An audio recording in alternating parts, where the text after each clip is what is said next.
Le mois d'avril touche à sa fin, le mois de mai arrive et il s'en passe des choses dans le monde du hockey.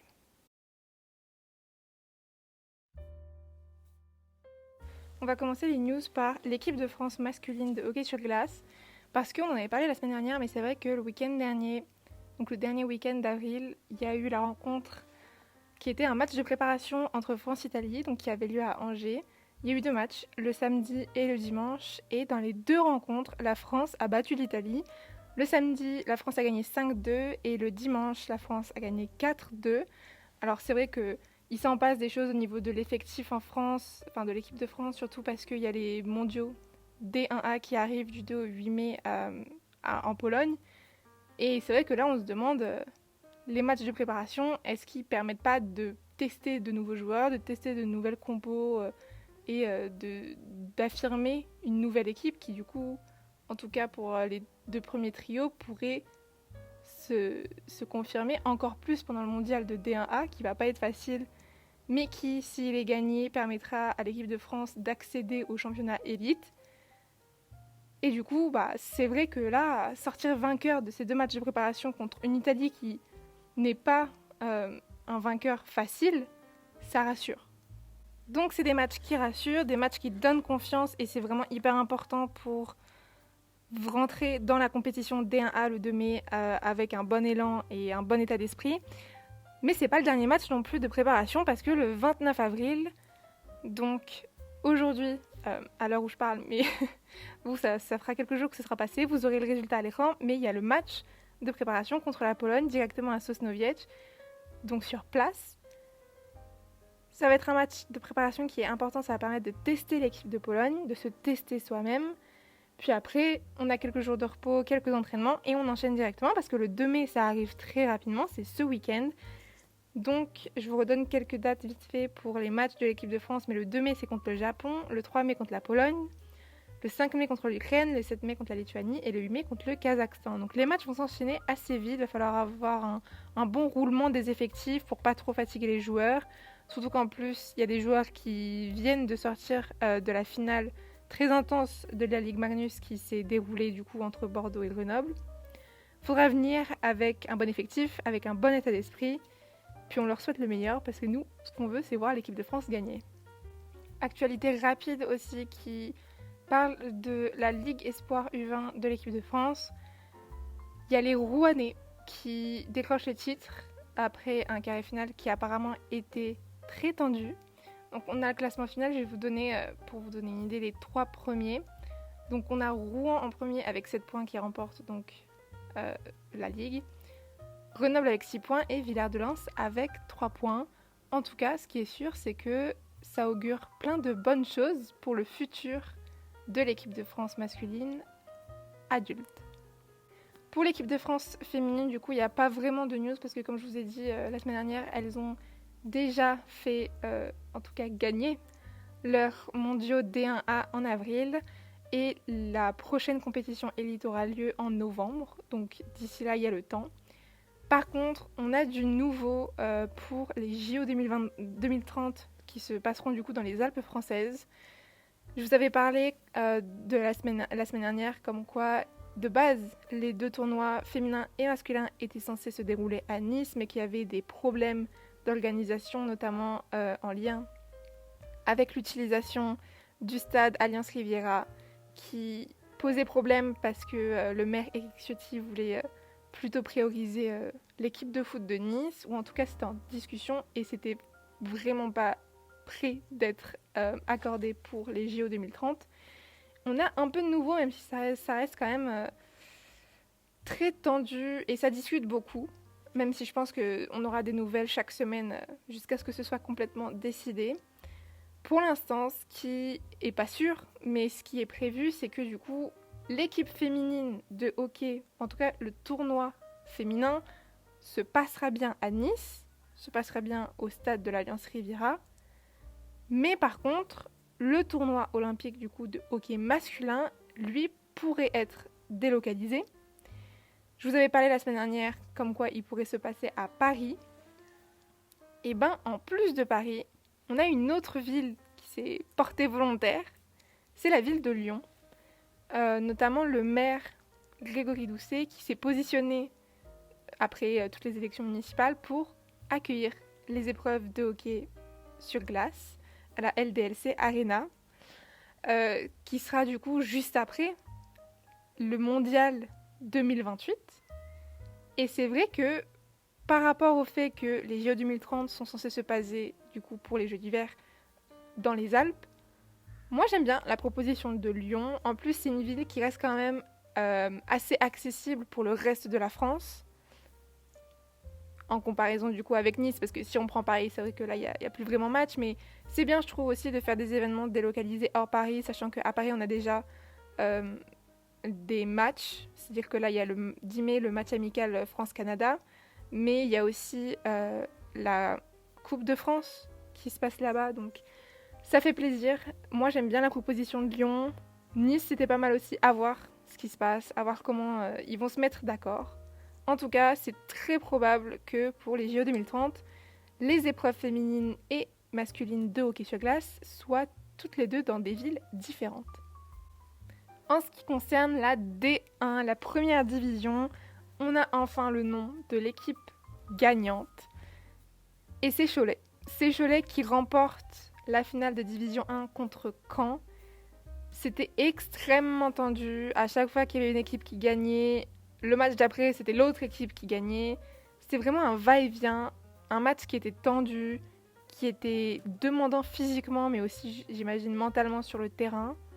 Et finalement, le dernier match, du coup, il s'est terminé en prolongation. Et il s'est terminé après 6 minutes de prolongation où les Dogs de Cholet, ils se sont imposés du coup 3-2 contre et à Caen, parce que le dernier match avait lieu à Caen le week-end dernier. Et c'est vrai que on se doute tout le temps que les finales, ça va être très tendu, ça va être des beaux matchs. Mais c'est vrai que voir autant de tension où aucune équipe n'arrive à devancer l'autre, ça fait plaisir. Et au final, moi, de toute façon, que c'était Cholet ou Caen à la fin, je trouve que les deux méritaient de gagner. Je connais pas les saisons régulières de chacune des deux équipes, mais en tout cas, j'ai hâte de voir ce que va rendre l'équipe de Cholet la saison prochaine en Ligue Magnus. Autre actualité concernant la D3, la Division 3, qui va du coup se jouer dans un carré final qui a été annoncé et qui contient du coup comme équipe l'équipe de Caen 2, Briançon 2, Vasquehal, j'imagine que je le prononce pas bien, mais c'est comme ça que je vais le dire, et Toulon. Je m'y connais pas non plus en Division 3, mais je vais suivre les résultats pour voir qui va réussir à passer et gagner ce championnat de France de Division 3. En tout cas, c'est des actualités qu'on va suivre. Sur le plan international, on a aussi un championnat qui se déroule actuellement en Slovaquie, et c'est concernant les équipes masculines, le championnat du monde de moins de 18. Et c'est vrai que c'est un championnat qui se déroule très vite, il se déroule sur 2 semaines. Et du coup, il y a beaucoup d'informations. La semaine dernière, quand j'en ai parlé, ça venait à peine de commencer. On voyait déjà sur les quelques premiers matchs que l'équipe du Canada dominait un peu, même s'ils se sont retrouvés assez mal contre l'équipe de la Slovaquie, qui avait l'avantage d'être à domicile. Et je pense que pour des équipes jeunes comme ça, de moins de 18, ça joue énormément sur le mental. Et bah là, entre-temps, on a vu que l'équipe de Suède avait aussi énormément performé, ce qui choque personne, mais du coup, ça étonne personne non plus de voir que dans les équipes en quart de finale, on retrouve le Canada, la Suède, la Slovaquie, le Danemark, la Lettonie, les États-Unis, la Finlande et la République tchèque. À l'heure où je parle, les matchs de quart de finale ne sont pas encore terminés. Il y en a certains qui n'ont même pas commencé, donc peut-être que sur les images que vous aurez à l'écran, il y aura peut-être d'autres informations d'ici là. En tout cas, ça va aller très vite, il y a des matchs. Il y a plusieurs matchs chaque jour. Ce qui est sûr, c'est que entre le Canada et la Suède, il n'y en a qu'un seul qui va passer. Et ce match de quart de finale va déjà être un très gros match. Donc, c'est à voir qui va mériter la médaille d'or à la fin. En tout cas, même si on ne sait pas encore qui va gagner, on sait qui a été relégué de ce championnat élite parce que le match a déjà eu lieu. C'était un match entre l'Allemagne et la Norvège. Et j'avoue que j'ai pas suivi. Mais il est très serré au niveau du score parce qu'on a l'Allemagne 3 contre la Norvège 4. Donc c'est malheureusement l'équipe d'Allemagne qui sera reléguée.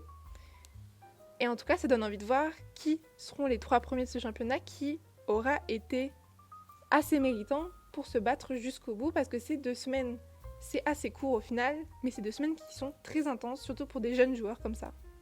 En ce moment, la grande compétition hockey sur glace dans le monde, c'est la NHL. Tout le monde a les yeux rivés sur la NHL.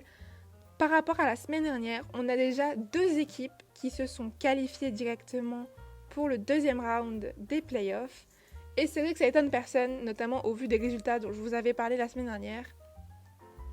Donc dans la conférence Ouest, on a les Avalanches de Colorado qui ont gagné dans un set 4-0 contre les LA Kings. Les LA Kings qui est une équipe qui a du mal, en tout cas qui n'a pas réussi à s'en sortir dans les playoffs, ce qui a permis directement aux Avalanches de se qualifier pour le 2e round. Les Avalanches qui joueront contre qui ? On ne sait pas encore parce qu'au final c'est très serré. On a les Dallas Stars contre les Minnesota Wild. Et c'est vrai que là, le set, il pose beaucoup plus de questions parce que pour l'instant, c'est Minnesota qui gagne dans un set à 3-2. Mais rien n'est garanti, ça oscille beaucoup. On ne sait jamais vraiment qui va remporter un match. C'est des matchs qui restent très serrés et qui, pour en tout cas aussi le reste des rencontres, sont très épuisants, physiquement et mentalement. Sur le côté physique, on va en reparler plus tard quand on va parler de Montréal. Mais c'est vrai que là, même si on voit Minnesota qui a une légère avance et qui pourrait gagner au prochain match pour se qualifier directement au 2e round, il faut garder un œil quand même parce que Dallas n'a pas dit son dernier mot, je pense. Toujours dans la conférence Ouest, ça bataille beaucoup, ça cherche à gagner et à se qualifier directement. Ce qui fait que dans la rencontre de Vegas Golden Knights contre les Mammouths d'Utah, on est à 2 partout. C'est un set, encore une fois, très serré. Je sais pas trop qui va réussir à passer. Ça se joue toujours à pas énormément. Les matchs, c'est pas ceux qui font le plus parler, c'est pas ceux qui ont l'air le plus exceptionnel. Mais pour être aussi serré, franchement, ça se joue à pas beaucoup. Et j'ai hâte de voir qui va être contre les soit Oilers de Edmonton, soit les Ducks de Anaheim, parce que dans tous les cas, ce 2e round, il va valoir le coup d'être regardé. Parce qu'effectivement, une des grosses rencontres qui fait parler en ce moment, c'est les Oilers contre les Ducks, notamment parce que le dernier match a été un match assez controversé. Il s'est encore une fois joué en prolongation. Est-ce que le but était vraiment marqué ou pas ? Est-ce que le palais avait vraiment passé la ligne ou pas ? Les arbitres ont décidé que oui. Évidemment, les fans des Ducks ont été ravis. Par contre, les fans des Oilers ont beaucoup fait parler d'eux. Et pas que. Parce que c'est vrai que ça a posé beaucoup de questions sur l'impact de l'arbitrage sur le jeu. Et non seulement sur le jeu, mais aussi sur les qualifications. Parce que là, ça veut dire que 3-2, le prochain match est décisif. Si les Ducks réussissent à s'imposer, ils sont qualifiés directement au 2e round. Et tout ne se sera pas joué sur ce seul match et ce seul but controversé, mais sur toute une série de playoffs qui est extrêmement épuisante. Dans la conférence Est, on a aussi une seule équipe qui pour l'instant a été officiellement qualifiée, c'est les Hurricanes de Carolina. Et sinon, c'est dur pour les Sénateurs d'Ottawa qui du coup ont perdu leur série 4-0. Pour l'instant, les seules équipes qui ont été qualifiées, ça veut dire qu'elles ont vraiment dominé leur match. Ce qui est dur, j'ai écouté des podcasts et vu des émissions qui essayaient de comparer, voir entre eux la rencontre des Avalanches de Colorado contre les LA Kings et pour essayer de faire une petite comparaison avec les Hurricanes de Carolina et les Sénateurs d'Ottawa. Et c'est vrai que globalement, ce qui en ressort le plus, c'est que les Sénateurs d'Ottawa, ils ont eu plus de mal quand même que les LA Kings, même si les 2 équipes ont fini par perdre 4-0.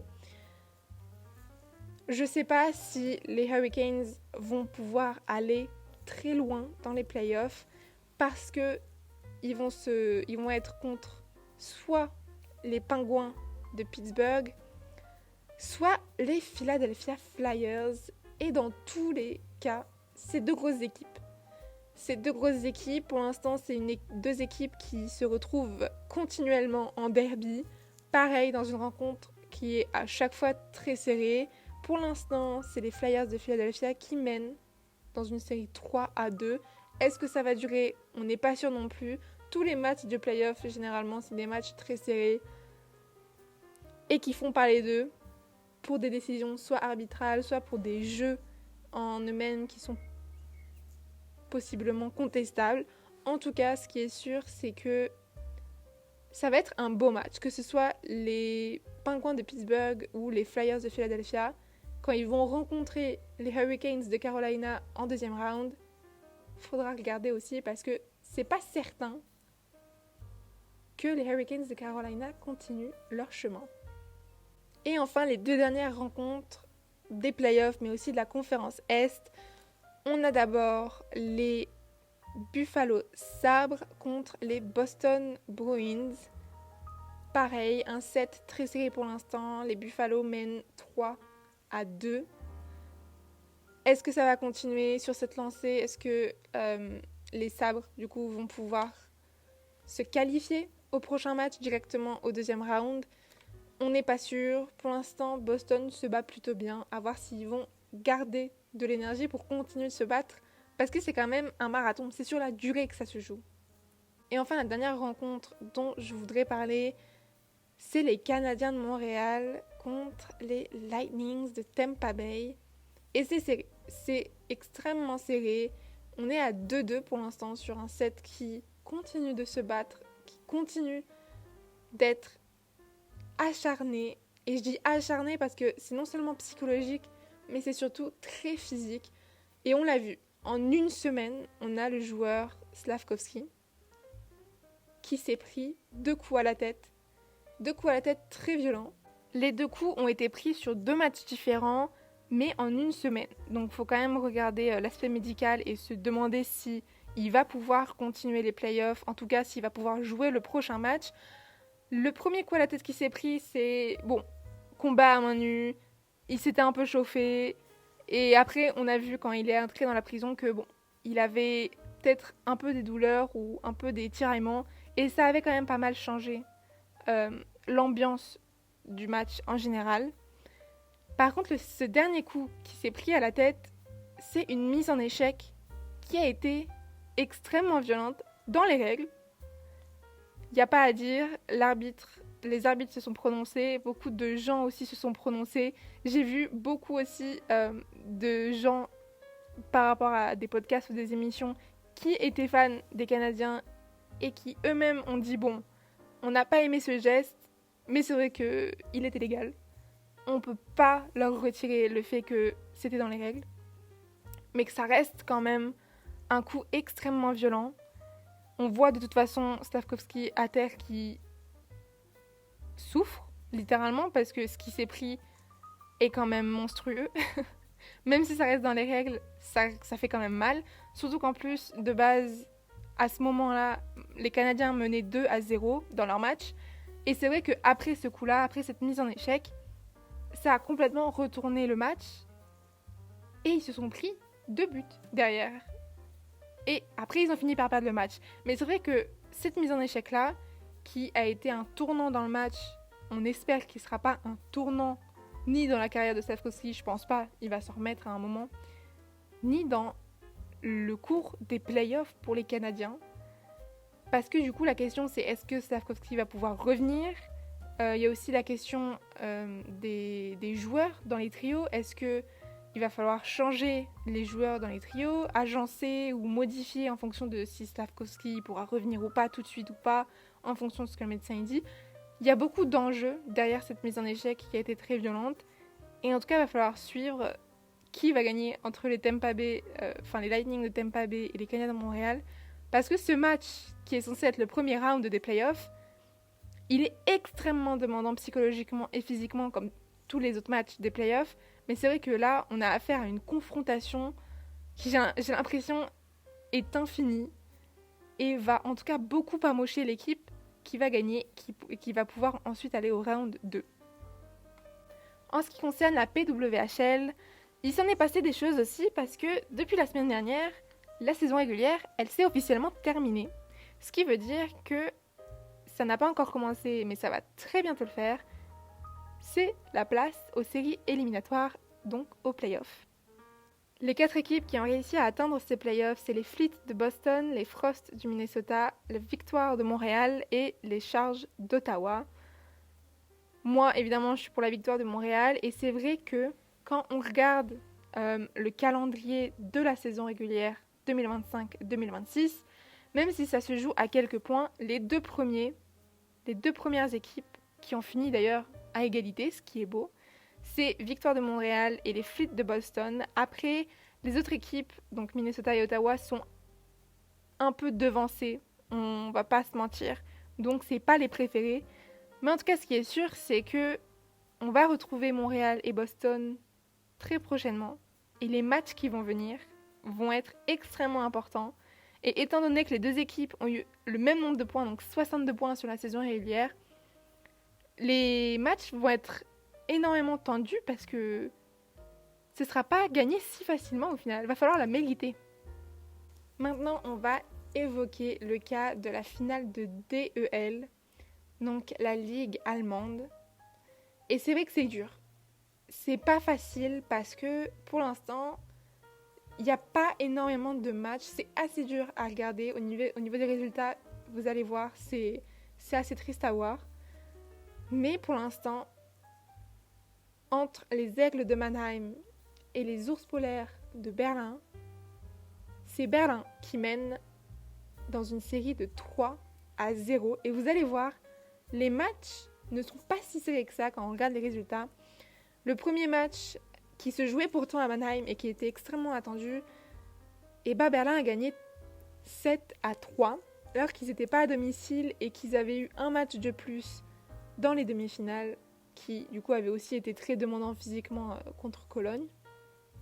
Ils ont su rentrer directement dans leur jeu et dans leur finale, ce qui fait extrêmement plaisir à voir parce que c'est un peu triste pour les Aigles de Mannheim qui pourtant avaient eu un peu plus de repos et commencé à domicile, mais au moins ça donne des beaux matchs.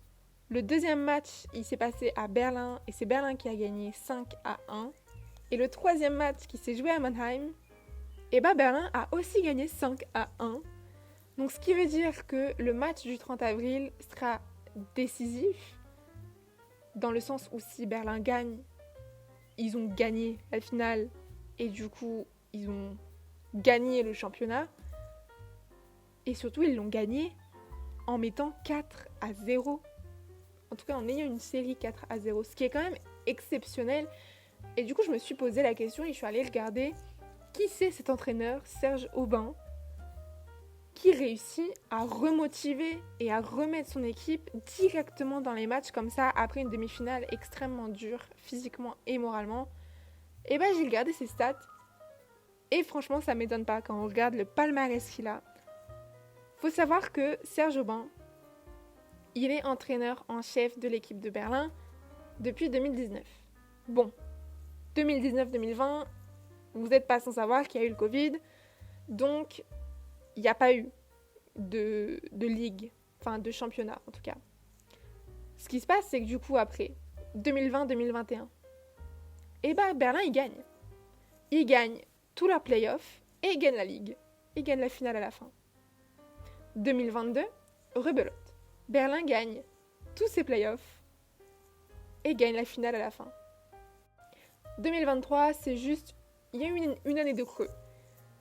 C'était tellement une année de creux que d'ailleurs dans le tableau final de la saison régulière, Berlin était pas si loin d'être relégué. Mais ils ont quand même su se maintenir, ce qui était déjà une très bonne nouvelle. Par contre, il fallait revenir l'année prochaine au championnat. Et c'est exactement ce qu'ils ont fait parce qu'en 2024, ils ont de nouveau gagné tous leurs playoffs et ils ont gagné la finale. Et 2025, qu'est-ce qui s'est passé? Là, même chose, ils ont gagné tous leurs playoffs et ils ont gagné la finale. Ce qui fait que, Berlin a quand même le score exceptionnel le record de victoires en DEL. Mais non seulement ils ont le record de victoires, parce que ça c'est beau, ça fait l'histoire du club et tout, c'est une grande fierté. Mais quand on regarde rien que le palmarès de Serge Aubin en ce moment, sur les 5 dernières années où il a été vraiment entraîneur en chef, il y en a 4 où ils ont gagné tous leurs playoffs et ils ont gagné la finale à la fin. Ce qui est quand même exceptionnel, parce qu'à part 2023 où ils ont une année un peu de creux, ils ont tout gagné. Ce qui fait que effectivement, même si Mannheim s'est bien battu, quand on regarde le palmarès de Serge Aubin, on se dit que quand même ça va être un super entraîneur.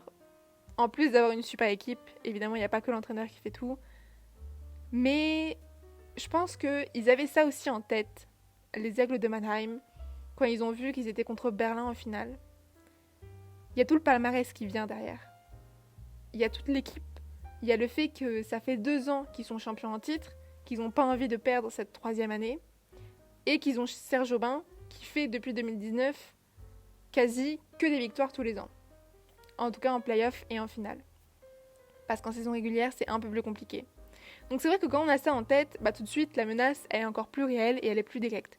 Si ça avait été Cologne qui avait réussi à battre Berlin et qui avait été jusqu'en finale, là tout de suite, je pense que mentalement, ça aurait été plus différent, il n'y aurait pas eu le même impact. Effectivement, Cologne s'est retrouvé en finale l'année dernière, ils ont été les seconds. Mais c'est pas ça qui va jouer. Ça fait depuis 2002 que Cologne n'a pas gagné ce championnat, alors que Berlin, là, ça fait 2 ans qu'ils la gagnent, et avant ces 2 ans, ils avaient déjà gagné 2 années de suite. Donc c'est vrai que, à voir si Mannheim va réussir par miracle à gagner ce 4e match, mais en tout cas, ce qui est sûr, c'est qu'ils sont pas en bonne posture, parce qu'en plus, ce 4e match, il se passe à Berlin. En tout cas, on va garder un œil sur ce 4e match, on sait jamais. Peut-être que pour ce dernier match, les Aigles de Mannheim, de toute façon, ils auront rien à perdre et ils vont tout donner. Et on va passer aux news de la Ligue nationale suisse. Pour le coup, la finale de la Ligue nationale suisse, elle, est beaucoup plus serrée, parce que entre Fribourg et Davos, on est à 3-3. On est à 3 partout. Pareil, le 30 avril, va y avoir un match décisif, cette fois-ci pour savoir qui va gagner entre Davos et Fribourg. Là, il n'y aura pas le choix. Il y a forcément une équipe qui va devoir gagner et qui va devoir s'imposer face à l'autre. Le match aura lieu à Davos, donc léger avantage. Mais c'est vrai que quand on voit le palmarès des 2 équipes, même si Davos a déjà été champion il n'y a pas longtemps, c'est vrai que Fribourg se bat extrêmement bien. C'est à chaque fois très tendu, très serré. Hâte de voir qui va gagner et de vous dire ça la semaine prochaine. Voilà pour les news de cette semaine. C'est vrai que c'est pas forcément évident à suivre parce que surtout en ce moment il se passe énormément de choses. Je vais essayer de parler la prochaine fois des ligues européennes autres que France, Allemagne et Suisse. Mais c'est vrai que c'est pas forcément évident parce que je suis pas forcément experte de tout non plus. Donc faut que j'arrive à prendre le temps et à me renseigner sur ce genre de ligue et de championnat que je connais moins. En tout cas, j'ai hâte de vous parler la semaine prochaine en espérant qu'il y ait des bonnes nouvelles.